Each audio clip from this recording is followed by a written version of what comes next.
Hello everyone, मैं हूं चक्रधर पांडे। स्वागत करता हूं आपका तैयारीपुर के डिजिटल प्लेटफॉर्म पर। साथियों, हम लोग आज प्रस्तावना के जो प्रमुख शब्द हैं उनकी व्याख्या करने वाले हैं। हम इसके पहले वाली वीडियो में ये बताए थे आप लोगों को कि प्रस्तावना जो है, उद्देशिका जो है, वह संविधान का अंग है या नहीं है। इन चीज़ों पे बहस होती है और अल्टीमेटली यह निष्कर्ष निकल के आता है कि जो संविधान है वह जो प्रस्तावना है वह संविधान का अंग है।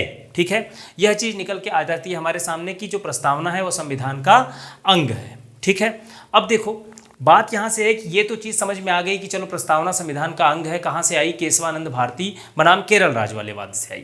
ठीक है, अब चक्कर ये है कि यहाँ पर कुछ शब्द दिए गए हैं, उनकी व्याख्या भी हमें करना पड़ेगा, उनको हमने समझना पड़ेगा कि ये क्या चीज़ है ना, उन शब्दों की व्याख्या क्या होती है। ठीक है, इतना सी चीज़ें जाननी है हमें। कल मैंने बता ही दिया था आपको कि जो शब्द जोड़े गए थे 42वें संविधान संशोधन के द्वारा, है ना, वह इम्पोर्टेंट है। समाजवादी, पंथनिरपेक्ष और अखंडता जो है कि जोड़ा गया था। ठीक है, यहाँ पर आपके सामने ये लिखा हुआ होगा, हम भारत के लोग भारत को एक संपूर्ण, ये हमारा प्रीएम्बल है, हम भारत के लोग हम भारत के लोग। इससे क्या साबित होता है कि हम भारत के लोग, सभी लोग मिलकर के भारत को एक संपूर्ण प्रभुत्व संपन्न समाजवादी, पंथनिरपेक्ष, लोकतंत्रात्मक गणराज्य बनाने के लिए तथा उसके समस्त नागरिकों में, उसके समस्त यानी भारत के समस्त नागरिकों को सामाजिक, आर्थिक और राजनीतिक न्याय, विचार, अभिव्यक्ति, विश्वास, धर्म, उपासना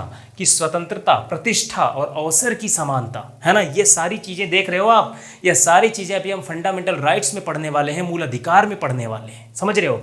अवसर की समानता प्राप्त कराने के लिए तथा उन सब में व्यक्ति की गरिमा और राष्ट्र की एकता और अखंडता सुनिश्चित करने वाली बंधुता बढ़ाने के लिए दृढ़ संकल्प होकर अपनी इस संविधान सभा में, जो संविधान सभा का निर्माण हुआ था, इस संविधान सभा में आज तारीख, जिस समय तत्कालीन तारीख की बात हो रही है कि आज तारीख 26 नवंबर 1949 ईस्वी को एतद द्वारा इस संविधान को अंगीकृत, अधिनियमित और आत्मर्पित करते हैं। तो ये हमारा प्रस्तावना है, उद्देशिका है। अगर इसकी बात की, इसके हम कुछ शब्दों की बात करें कि प्रस्तावना के प्रमुख शब्द क्या हैं, तो संपूर्ण प्रभुत्व संपन्न की बात करें। यहाँ पर संपूर्ण प्रभुत्व संपन्न, ये शब्द आप देख पा रहे होंगे, संपूर्ण प्रभुत्व संपन्न, संपूर्ण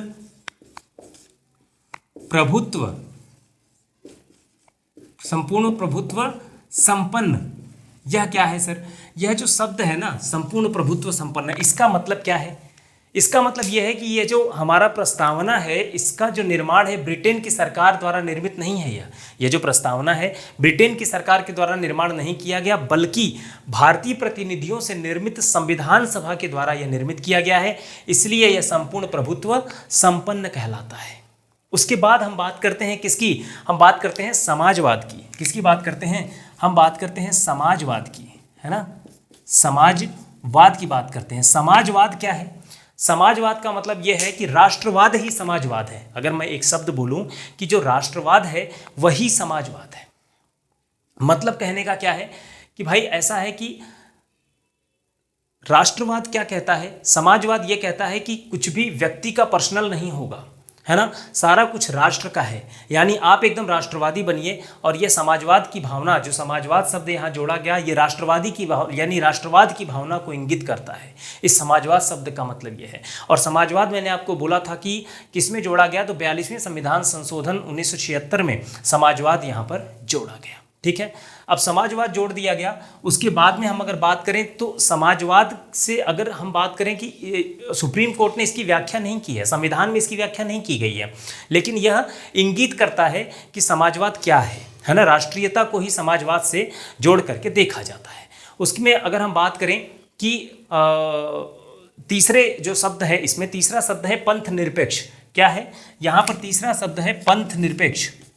पंथ निरपेक्ष की बात करें बच्चों, पंथ निरपेक्ष की बात करें, है ना, तीसरा शब्द क्या? पंथ निरपेक्ष का मतलब यह होता है, देखो इसका जो है, इसको भी 42वें संविधान संशोधन में जोड़ा गया, है ना। देखो ये भी 42वें संविधान संशोधन की बात करें, यह भी 42वें संविधान संशोधन में, मैं बता चुका हूं इसलिए दोबारा बार बार ये नहीं बताऊंगा मैं, है ना। इसके पहले वाली वीडियो जाके देख लीजिए, वहां पे बताया गया है, ठीक है। यह भी क्या 42वें संविधान संशोधन में जोड़ा गया। समाजवाद, पंथ निरपेक्ष और अखंडता की हम बात करें तो ये तीनों जोड़ा गया था। इसकी भी व्याख्या नहीं की गई है सुप्रीम कोर्ट के द्वारा संविधान में, लेकिन यह जो पंथ निरपेक्ष है इसको क्या है, धर्म निरपेक्ष से जोड़ करके देखा जाता है भारत में। यानी हम किसी भी जो भारत है वो क्या है कि धर्म निरपेक्ष एक देश है, पंथ निरपेक्ष कंट्री है। यहाँ पर किसी भी धर्म का पक्ष नहीं लिया जाता है, ठीक है। यह पंथ निरपेक्ष है, हम किसी भी धर्म को बढ़ावा नहीं देंगे, है ना, इसलिए इसे पंथ निरपेक्ष कहा गया है। समझ में आ गई बात। तो यह पंथ निरपेक्षता है। उसके बाद में हम बात करते हैं शब्द अखंडता की। किसकी बात करते हैं, इसमें अखंडता शब्द की हम बात करते हैं। अखंडता जब शब्द आती है तो एकता और अखंडता को परिभाषित करने की जरूरत नहीं है ना। अखंडता तो अपने आप में है, और इसको क्या कहा गया है, इसको भी 42वें संविधान संशोधन में जोड़ा गया है। 42वें संविधान संशोधन में जोड़ा गया है, ठीक है। और 42वां संविधान संशोधन कब हुआ था, 1976 में हुआ था। बार बार बता रहा हूँ, याद रखना है, ठीक है, 1976 में। उसके बाद हम अगर बात करें तो और कौन सा शब्द है सर, इसमें है अखंडता के अलावा, पंथ निरपेक्षता के अलावा गणराज्य की बात होती है। किसकी बात होती है, गणराज्य की बात होती है। गणराज्य का मतलब क्या होता है कि जो राज्य का जो मुखिया होगा, ठीक है, राज्य का जो मुखिया होगा यानी जो राज्य का प्रधान होगा उसको क्या वंशानुगत नहीं रखा जाएगा, वो ये वंशानुगत नहीं होगा। यह ब्रिटेन की महारानी के जैसे, है ना, ब्रिटेन में जो शासन होता है वंशानुगत शासन नहीं होगा, बल्कि क्या होगा, यहाँ पे चुनाव होगा, ठीक है, निर्वाचन होगा यहाँ पर, ठीक है। तो इसका मतलब होता है किसका, गणराज्य का मतलब कि गण लोगों द्वारा चुना जाएगा राज्य का प्रधान, ठीक है। तो यह क्या होता है गणराज्य का मतलब होता है गणराज्य, गणराज्य है ना, ये है ना, गणराज्य का मतलब होता है। उसके बाद में अगर हम बात करें किसकी, राजनीतिक विचार वृत्ति, सामाजिक धर्म उपासना की स्वतंत्रता। उसके बाद अगर हम बात करें गणराज्य के बाद में हम बात करें लोकतंत्र की, लोकतंत्र और न्याय की बात करें। लोकतंत्र क्या कहता है सर, लोकतंत्र, लोकतंत्र क्या है, लोकतंत्र अपने आप में स्वतंत्रता है भाई। लोकतंत्र अभिव्यक्ति की स्वतंत्रता कहता है लोकतंत्र, भेदभाव से रहित सभी को समान अधिकार देता है लोकतंत्र। लोकतंत्र का अर्थ यह निकाला गया है। उसके बाद अगर हम बात करें न्याय की, है ना, किसकी बात करें, न्याय की बात करें, है ना। तो हमारे संविधान में बच्चों न्याय की अगर बात करें, न्याय की बात करें तो संविधान में 3 तरह का न्याय है। कितने तरह का, 3 तरह का न्याय देने की बात कहता है संविधान, या 3 तरह का न्याय हमारे यहाँ पर किया गया है या रखा गया है, सामाजिक, आर्थिक और राजनीतिक न्याय, ठीक है। कौन सा, सामाजिक न्याय, सामाजिक,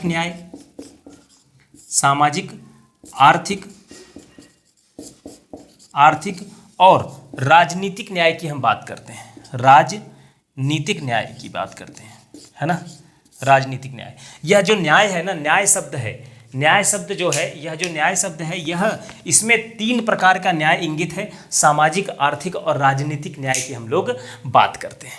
उसके बाद जब हम बात करते हैं न्याय के बाद में यहां पर आता है न्याय के बाद में हम बात करते हैं स्वतंत्रता की। इसको मिटा दे बच्चों। न्याय के बाद में हम बात करते हैं स्वतंत्रता की, ठीक है। न्याय 3 प्रकार का हो गया। न्याय के बाद में हम बात करें स्वतंत्रता की बात करें, ठीक है, स्वतंत्रता की बात करें तो अब स्वतंत्रता क्या है, स्वतंत्रता भी 3 प्रकार से दी गई है यहाँ पर, ठीक है।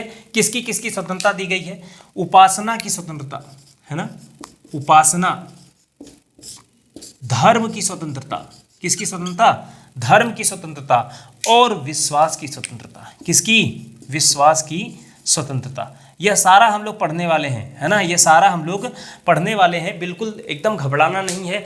जो मूल अधिकार आएगा ना, ये सारा फंडामेंटल राइट्स में कवर होगा। मूल अधिकार बहुत मजे से पढ़ने वाले हैं, एकदम अच्छा मजा आ जाएगा, है ना। मूल अधिकार याद रहेगा आप लोगों को कि मूल अधिकार कैसे पढ़ाया गया था, है ना।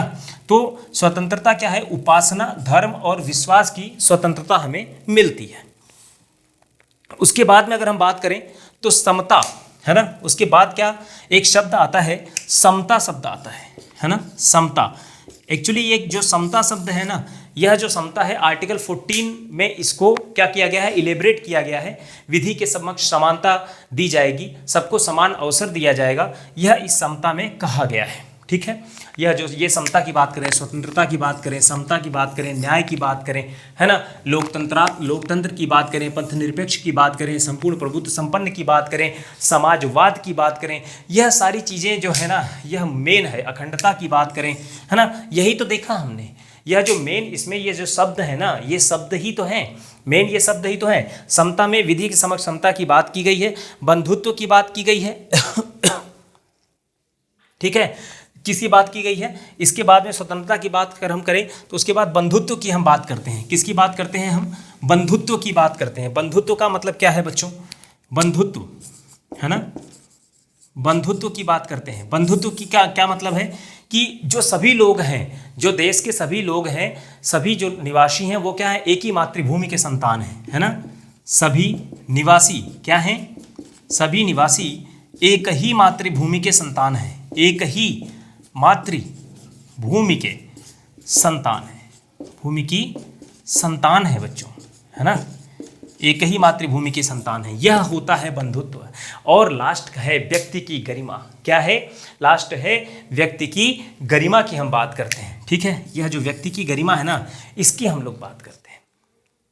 तो व्यक्ति की गरिमा क्या है, व्यक्ति की गरिमा कैसे बनी रहेगी। हम मेन इसमें क्या करते हैं कि हम उपाधियों का अंत करते हैं, अस्पृश्यता का अंत करते हैं, ताकि भेदभाव नष्ट हो, छुआछूत का अंत हो, उपाधियों का अंत हो। सारा ये आर्टिकल 18 की बात हम लोग करते हैं यहाँ पर, जिससे क्या व्यक्ति की गरिमा बनी रहती है। क्या बनी रहती है, व्यक्ति की गरिमा बनी रहती है बच्चों, व्यक्ति की गरिमा, है ना। व्यक्ति की गरिमा किससे बनती है, यह हम लोग पढ़ने वाले हैं 17 और 18 में। ठीक है, देखो यह जो है, यह आज हमने जो देखा है, यह एकदम शॉर्ट एंड स्वीट में इन जो मेन जो शब्द थे उनके अर्थ को हमने समझा है कि यह क्या है। यह पूरा एक बेस तैयार हो रहा है हमारा, और हम अगली क्लास लेकर के आएंगे, इंटर द मिशन कर जाएंगे आर्टिकल 1 संघ राज्य क्षेत्र। ठीक है, और संघ राज्य क्षेत्र से शुरू करेंगे और फिर एक एक करके हम लोग बिल्कुल संविधान को पढ़ते जाएंगे, है ना। चलो तो फिर मिलते हैं नेक्स्ट वीडियो में। और हाँ बच्चों, वीडियो अगर अच्छी लग रही हो तो इसको लाइक, शेयर एंड सब्सक्राइब करना मत भूलिएगा, और अपने दोस्तों को भी शेयर करिए, क्योंकि आपको पूरी क्लास फ्री ऑफ कॉस्ट मिलने वाली है। ठीक है, तो ज़्यादा से ज़्यादा शेयर करिए और हमें सपोर्ट करिए, ताकि हम नई क्लासें आपको डेली देते रहें। तो मिलते हैं नेक्स्ट वीडियो में, तब तक के लिए जय हिंद, नमस्कार दोस्तों।